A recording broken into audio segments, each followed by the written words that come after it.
પાટણ જિલ્લામાં 7 મેના રોજ સાંજે 4 થી 8 વાગ્યા દરમિયાન ઓપરેશન અભ્યાસ મોક ડ્રીલ યોજાશે। કલેક્ટર તુષારકુમાર ભટ્ટે પત્રકાર પરિષદ યોજી પત્રકારોને મોક ડ્રીલ અંગે જાણકારી આપી દેશદાઝ સાથે મોક ડ્રીલમાં નાગરિકોને સહયોગ આપવાનો અનુરોધ કરતા કલેક્ટર તુષારકુમાર ભટ્ટ કેન્દ્રીય ગૃહ મંત્રાલયના નિર્દેશ પ્રમાણે તારીખ 7મી મે 2025ના રોજ પાટણ જિલ્લામાં સિવિલ ડિફેન્સ મોક ડ્રીલ યોજનાર છે। જે સંદર્ભે કલેક્ટર તુષારકુમાર ભટ્ટે પત્રકાર પરિષદ યોજીને આપત્તિ દરમિયાન કેવા પ્રકારના પગલાં લઈ શકાય તે અંગે જાણકારી આપી હતી। જિલ્લામાં 5 નગરપાલિકા, આઈઓસી, પંપ, સિદ્ધપુર જીઆઈડીસી અને બોર્ડર પરના 8 ગામોમાં મોક ડ્રીલ યોજવામાં આવશે। કલેક્ટર તુષારકુમાર ભટ્ટે કહ્યું કે મોક ડ્રીલનો આશય નાગરિકોની સુરક્ષા માટે મહત્વપૂર્ણ સાબિત થશે।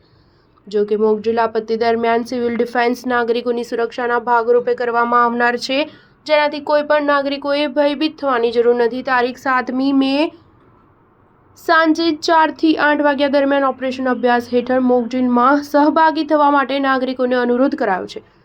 ઓપરેશન અભ્યાસ હેઠળ mock drill, defence training, siren અને બ્લેકઆઉટ એમ 4 તબક્કામાં કાર્યવાહી કરવામાં આવશે। પ્રથમ તબક્કામાં એલર્ટ સાયરન શરૂ કરાશે, લાઉડ સ્પીકરો પર જાહેરાત કરાશે, જે બાદ બીજા તબક્કામાં આપત્તિ અંગે માહિતગાર કરાશે। બચાવ કામગીરી તેમજ અંતિમ તબક્કામાં રાહત અને નિયંત્રણ કામગીરી અંગે સાયરન મારફતે સચેત કરવામાં આવશે।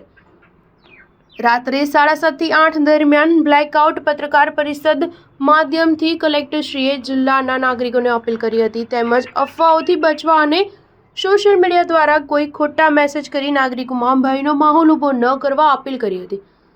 મોક ડ્રીલમાં સરકારના તમામ વિભાગો, એનજીઓ, સામાજિક સંસ્થાઓ જોડાશે। આગામી સમયમાં યુદ્ધની પરિસ્થિતિ ઊભી થાય તો સિવિલ ડિફેન્સની જાગૃતિના ભાગરૂપે આ સમગ્ર મોક ડ્રીલનું આયોજન કરવામાં આવ્યું છે। પત્રકાર પરિષદમાં જિલ્લા વિકાસ અધિકારી CL પાટીલ, જિલ્લા પોલીસ અધિક્ષક BK નાઈ, લેફ્ટનન્ટ કર્નલ નીતિન જોશી સહિતના અધિકારીઓ અને મીડિયાના પ્રતિનિધિઓ ઉપસ્થિત રહ્યા હતા। Star news 7 Patan. સિવિલ ડિફેન્સની તાલીમના ભાગરૂપે ઓપરેશન અભ્યાસ આપણે કરવા જઈ રહ્યા છીએ। લોકોની જાગૃતિ વધે કે આપણે કોઈ પણ પરિસ્થિતિ ઉપસ્થિત થાય તો એ પરિસ્થિતિમાં આપણે કેટલા તૈયાર છીએ અને લોકોને તૈયાર કરવાના ભાગરૂપે આ આપણે એક્સરસાઇઝ કરવા જઈ રહ્યા છીએ। મોક ડ્રીલ આવતીકાલે સાંજે 4 વાગ્યાથી 8 વાગ્યા સુધી થવાની છે।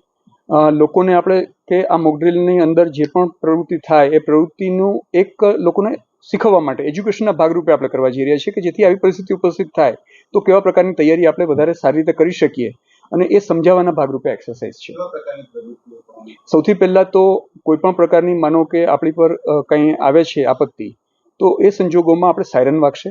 એ સાયરન વાગ્યાથી આપણે અંધારપટની આપણે એક્સરસાઇઝ કરીશું, બ્લેકઆઉટ આપણે કરીશું। એ બ્લેકઆઉટ ઉપરાંત ત્યાંથી ઇવેક્યુએશન, માણસોને જ્યારે કોઈ મકાન ઉપર માનો કે આક્રમણ થાય છે તો મકાનને નુકસાન થાય છે તો એ મકાનમાંથી આપણે માણસોને કેવી રીતે કાઢવા, સંપત્તિને કેવી રીતે કાઢવી, એની આપણે તૈયારી કરીશું અને લોકોમાં આની જાગૃતિ ફેલાવશું। તમામ તાલુકાઓની અંદર આ એક્સરસાઇઝ થશે।